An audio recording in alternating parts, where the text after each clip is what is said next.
Metaphor Fantasio, Doom the Dark Ages, Claire Obscure Expedition 33, all the Dead Space games, GoldenEye 007 from the N64, The Elder Scrolls Oblivion Remastered, Tony Hawk's Pro Skater 3 and 4, Gears of War New Remaster, Ninja Gaiden 4, The Outer Worlds 2, and even Barbie Project Friendship. These are just a few of the games that are on Xbox's Game Pass or coming to Game Pass on day one. Today I want to talk about Xbox Game Pass and PS Plus and compare them both. At the end of the video, I want to definitively say if one is better than the other. I will judge this on a few metrics such as what games have they gained or lost in the past 3 months, the price difference between the two services, number of critically acclaimed games both services have, and also the average MSRP of games lost to gained. I wanted to make this video because of late I've been very critical of PS Plus. My biggest gripe has been that the games it has lost compared to the games it has gained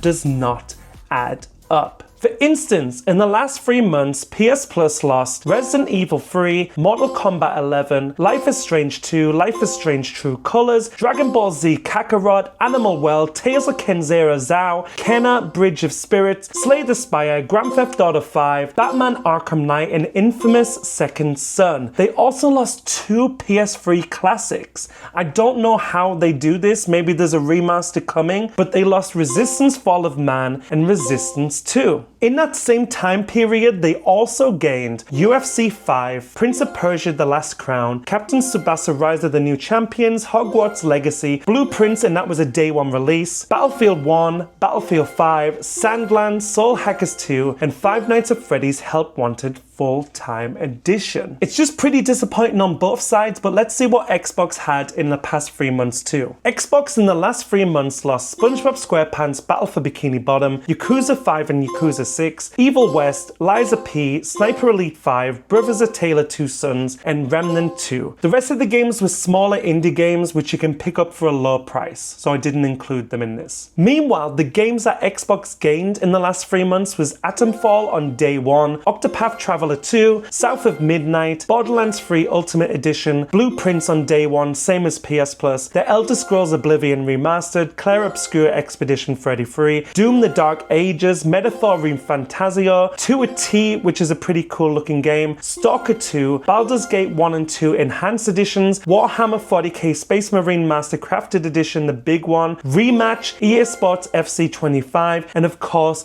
the real big fish, Barbie Project Friendship.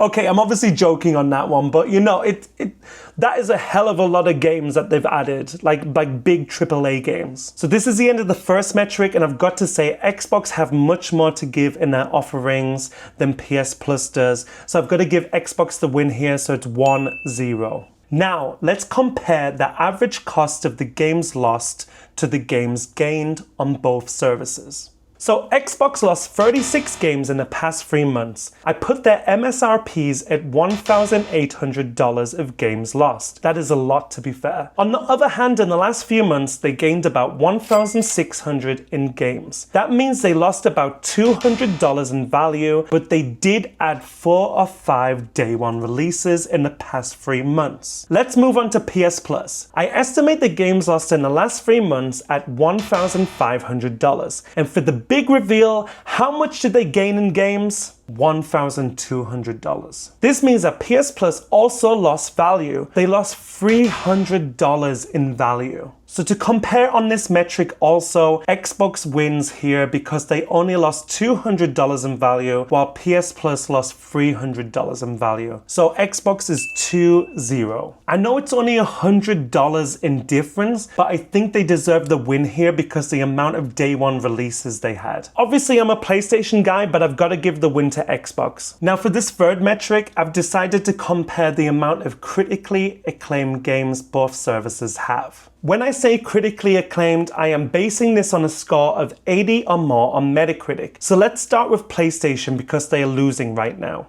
I went through a lot of research for this. There are hundreds of games on these services, so if I've missed 1 or 2, I'm sorry. Anyway, I counted 100 games on PS Plus Extra that had a score of 80 or higher, and on PS Premium, I found an additional 25 games because they have PS3 games on there too. So that is 125 games altogether. together. Now for Xbox. On Xbox, I found 148 games with an 80 plus on Metacritic. Also, Xbox's Game Pass has a PC Pass too, which includes 22 more games, giving more ways to play. So I'm just basing this from Xbox console and PlayStation console. So Xbox has 148 critically acclaimed games and PlayStation has 125. So that gives Xbox another win because they have 23 more critically acclaimed titles than PS Plus does. So now Xbox is winning 3-0. I see no way back for PS Plus. I'm trying to be as unbiased as possible. As you know on this channel, I am a PlayStation guy, but I've got to give these wins to Xbox. So right now, PlayStation are 3-0 down. There's no way back for them. There's no Istanbul miracle. It's just what it is. I think I've made my point, but there's one more important metric. The price. So I have to compare the prices using the Xbox Ultimate Pass because I have talked about the day one game releases ad nauseum. And the Ultimate Pass is the only way to get the day one games. Xbox Ultimate Pass is $19.99. That makes it $239.88 a year. In pounds, it is $14.99 a month and £179.88 a month. Then, on the other hand, PS Plus Premium is $17.99 a month, or you can get it for a little cheaper if you pay for the year. It's $159.99. As of now, there's no way to pay for a year in bulk on Xbox to get a discount. Meanwhile, PlayStation does have this offer. In pounds for PS Plus, it is £13.49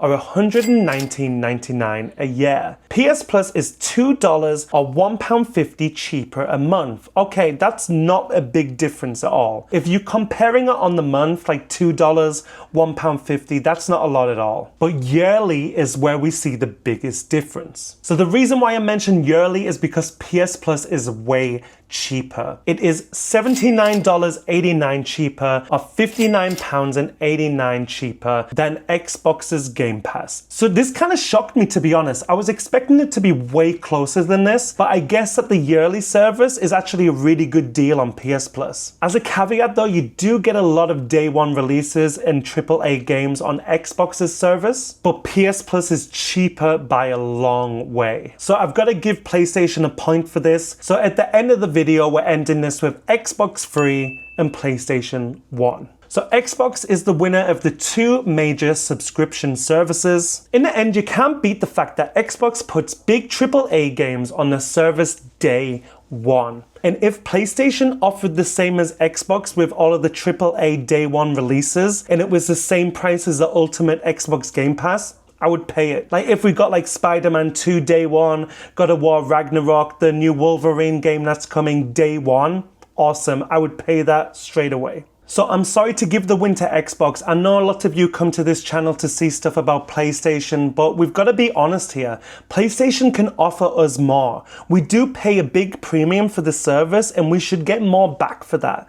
Like obviously if they offered us a bigger service with like AAA games day one, like I said, I think a lot of people would go for that. And lots of other new things and new innovations that they could offer us too. There's lots of bad things about Xbox too. Like for instance, I hate the Xbox's interface. So that's another reason why I couldn't get on hand with moving over to Xbox anyway. But that's what I wanted to pinpoint today. I know lots of you enjoyed the extra and premium service on PS Plus, and that's awesome to you. But like, I feel like there could be a little bit more coming our way, especially when they did launch this service. They did say lots more PS1 and PS2 games would be coming to the service, and we're getting drip fed like 1 or 2 or 3 games here and there. And I see nothing wrong for asking more from the services that we pay for. Anyway, let me know in the comments what you think. If you think I'm an idiot on this, then like fair enough. It's always good to have a discussion about these things, like with the Stop Killing Games movement. I feel like we all need to be more like open and talk about like the things that we spend money on and how they should be treated in the future. Like for instance, we all don't like the fact that we don't actually own these games, yeah? We just have a license to these games, and that's another contentious point. So obviously this video took a lot of research. So if you like videos about games and such like this, please consider subscribing. It will really help me in the algorithm and to help me make more videos like this. Thanks for watching again. I've been Calazaki, and I'll catch you in the next video. Bye.